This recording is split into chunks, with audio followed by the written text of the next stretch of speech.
Now, I hope that the identification of the potential candidates is known to you. Now, what we have to do is, at first, let me explain to you what is the real process of identification of a potential candidate before we go for the analysis. So, let me zoom out a bit.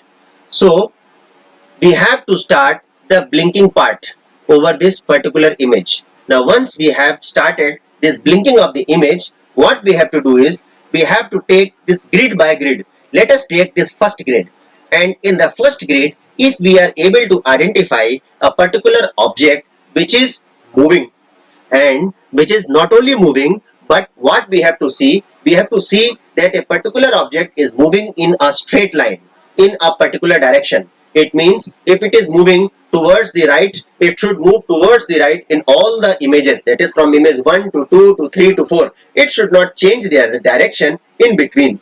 So for finding a potential candidate, what we have to see is a particular object, it should be seen moving, number one. Number two, the most important factor is it should be moving in a particular direction. It should not change the direction midway. Number three, the intensity of the object, it should be same. That is more or less the same in all the image frames. This is what that we will analyze over our Astrometrica. And number four, we have to see that there are a few that is a inherent properties also, and those inherent properties, they will again be analyzed with Astrometrica. So with this manual scanning with your eyes, what you have to see in every grid, you have to go, for example, in this particular grid towards the leftmost part, what we have to see is if there is an external object moving, so one object is there, then we have to see whether it is available in more than two frames, that is more than one frame it is available. It should be available in only two frames at least, and available in all the four frames, the best. Now here this object is available only in one frame, so if it is available in less than two frames, reject it. The third thing is see the direction, whether the object is moving in the same direction or not. Then you just keep it somewhere under the back of your mind, or note it down somewhere that in this first row, first column, you have seen such sort of an object for your record when you come back to see and analyze the properties with the help of Astrometrica. Now you move towards this second grid. You again see if there is a potential moving object. There are two potential moving objects. Then you tend to see what next, whether they are available in more than one frame. So both the objects, one object is available in all the four frames, the second object is available only in one frame. So note it down that in column 2, row 1, there are two objects. One is a named object, one is unnamed object, and both are available. First is available in 4 frames, second is available in 3 frames, and keep it in the back of your mind when you return back for the analysis. Similar manner, you tend to see one more thing, that whether the direction of the movement of both the objects is same. Yes, this object is moving in same direction. It is not going up to down, down to up. From image 1 to image 4, it is going in one direction only. And similarly here also, this unknown object is also going on a single direction. It is not changing the direction from image 1 to image 4. Now you have identified two potential candidates in this part of the column. You come to column number 3 and you repeat the same process, you repeat the same procedure to identify the things. And so more or less you have to come through all the rows and all the columns one by one. And once you are able to scan through this grid of rows and columns one by one, you get an idea that is these many objects, they are moving in your particular image set. So now coming to the property analysis, and this is one of the most crucial parts, and I hope that it may sound a bit mechanical to you, but you have to listen to me very carefully. Now as a matter of fact, what I will do is, first of all, let us take it to image 1, and at the point when we reach the image 1, we have to stop blinking the image. So here it comes image 1 and I stop blinking it. Now once the image 1 blinking stops, so what you have to do is you bring your cross wire to this particular object and you left click over it. Once you left click over it, an object verification table, it opens up. Now here it comes a few technical words, a technical information. Don't get afraid by this technical info that appears in front of your screen. You have to see only 2 or 3 things. First of all, in your diary, you make a note, you make a table. In that table, you make 2 or 3 columns. First column, it should be SNR. SNR, which you can see here, SNR means signal to noise ratio. There is a huge technical explanation that can be taken up on SNR value. But for a time being, without going into the technical detail and for the sake of analysis, you make a note. SNR value should be greater than 5. Means SNR should be greater than 5. If that SNR value for a particular object is greater than 5, it passes your one test. Then second one is this R value. This R value you just note it down, and here for this particular set it comes out to be 20.6 in image 1. So SNR is 8.6, R value is 20.6. Now here it comes the Gaussian function and the point spread function for this particular object. We will discuss the technical details somewhere in some another session, that what actually this point spread function and all those white dots and the red band they mean. But what you have to do or look for is the graph. The best part of an object that is a potential candidate for being an asteroid is, if you look at this straight line graph, it has got a red line. If these white dots, they are just sticking somewhere around the straight line, yes, it is a potential candidate. In a similar manner, if these white dots, even they seem a bit spreading to you, but more or less they are confined to this zone of red lining, then you can see, yes, it is a potential candidate. So as a matter of fact, the third property that we have to see is the graph. So first one, SNR value, it should be greater than 5. Note down R value. I will tell you the importance of R value. So it is 20.6. The third one is the graph one, the straight one, and the fourth one, this graph, the mountain type of a graph. So the values or the dots, the white dots which you can see, they should be clinging up to this red band. So now you have noted down the value.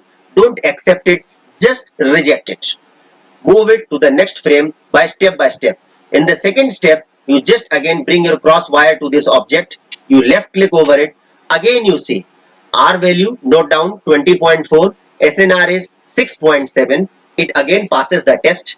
The graph, you can see now this white dots, they are a bit spread over, but still you can see they are more or less on the straight line only. Here also they may be seeing spreading, but more or less you can see they have got a pattern. If this red band is a hill-like pattern, here these white dots also, they are clinging it to pattern, they are not spread anywhere and everywhere. So just note down R value 20.4. Now move it again a step forward. Now here it comes the third one. So what you do is again SNR 4.7. Now here comes a little bit of problem, but I will tell you, if out of 4 set of values, if in one or other SNR value is bit less than 5, sometimes it may be 4.7, 4.8, 4.9 or 5.0, but it is not so much less than 5, that is it does not go to 3.4 or 2.1. So you can more or less consider it as a round figure, that is 4.6 will also be can be treated as 5. So if it is in a round figure, if it is around 5, you can give a bit of relaxation to this SNR value. So despite the fact SNR being less than 5, 4.7, I will tell you, accept it if the other values are greater than 5. Remember the previous values 4.6 and 6 point something, so they are widely huge above the 5 value, so you can take this also into consideration. Now note down this R value 20.4. Now this is a bit more scattered graph, but still it is under the pattern and under acceptability. These white dots, they again make almost a straight line, and here also it is a hill type of an acceptance. So you have noted down R value, reject it. Again come to the fourth image. Now you again bring the crossbar to that moving object and make it, and see how beautiful the graph is. This graph is one amongst the best. The straight line also, the hill type of a graph also. So these both graphs, they pass our test. SNR value 8.4, it is greater than 5, it also passes the test, and R value is 20.5. So again reject it. Now I will bring you a step forward again. Here the R value was 20.6. In the second step the R value was 20.4. In the third step the R value was 20.2, and in the fourth step the R value was 20.5. Now look at your diary. In your diary, take the maximum R value. For us, the maximum R value is 20.6, and take the minimum R value. The minimum R value is 20.2. Subtract them. Find out the difference. And the difference comes out to be 20.6 minus 20.2, and it comes out to be 0.4. Now, this difference is of huge importance. If this difference between the maximum R value and the minimum R value, it comes out to be more than 1, then you have to reject that particular object. So this difference should be less than 1. So there are three basic characteristics that you have to look for while analyzing the image. Number 1, the SNR value should be greater than 5, but sometimes it is relaxable. Second one is R value. Note down the R value of all the 4 images and take the difference between the maximum R value and the minimum R value, the quality value, and then that difference, it should be less than 1 or at most 1. And the third one is the analysis or the visual analysis of these two graphs. They should be clinging, these white dots, they should be clinging more or less to these red bands that are available. And if all these three things matches, your object is a potential candidate of an asteroid. So what we can see as of now, that we have discovered, or almost you can say found out, one asteroid, because going by the properties we can see that yes, this is a potential asteroid. And so I will proceed in the next part how to name this asteroid, and whether you can name this asteroid, you can claim this your discovery, because this was discovered by somebody else. As you can see, it has got a name also. And before closing up this video, let me take up the second object also by animating it. Now this was the second object that was moving. Let us analyze and see what are the basic properties of this particular object. So let us move to image 1, and I am stopping it. So I am bringing the cross wire to this unknown object and see the graph. Beautiful graph. Better than the known object 1. SNR value 8.7. It is acceptable. R value is 20.8. So note it down. So reject it. Bring it to image 2 and see it. R value is 20.4. It has decreased. SNR is 7.8, acceptable. Both the graphs, beautiful graphs. And just note down the R value 20.4, and previous one it was 20.8. And now the third, again step forward, and again I am making it. Now here also it is a bit spread graph, but more or less it follows the red band pattern. SNR is 6.4, R value is 20.4. And again reject it. Move to the fourth image. It goes behind this particular plate.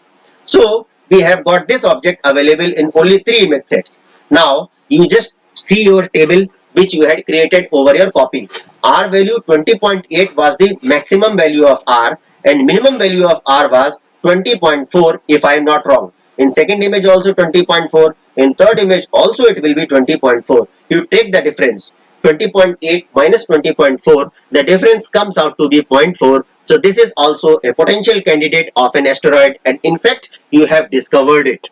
Now before proceeding to the closure of the video and telling you in the next part how to name the asteroids, I will tell you this particular object XK15X54L, it was given a designation by somebody else. So you cannot claim that you have discovered this asteroid. You can claim it in your report which you are making it, that you have seen this already discovered asteroid or already discovered object. But this moving object, this one, the second moving object which has got no name, this is your property, your team's property. You can lay a full claim over it and you can give your own name to it. For this object K15XY4L, you cannot name that object. You can just spot it, you can just see the property, and you can report it. And you should report it, because that will help in the future analysis of this object.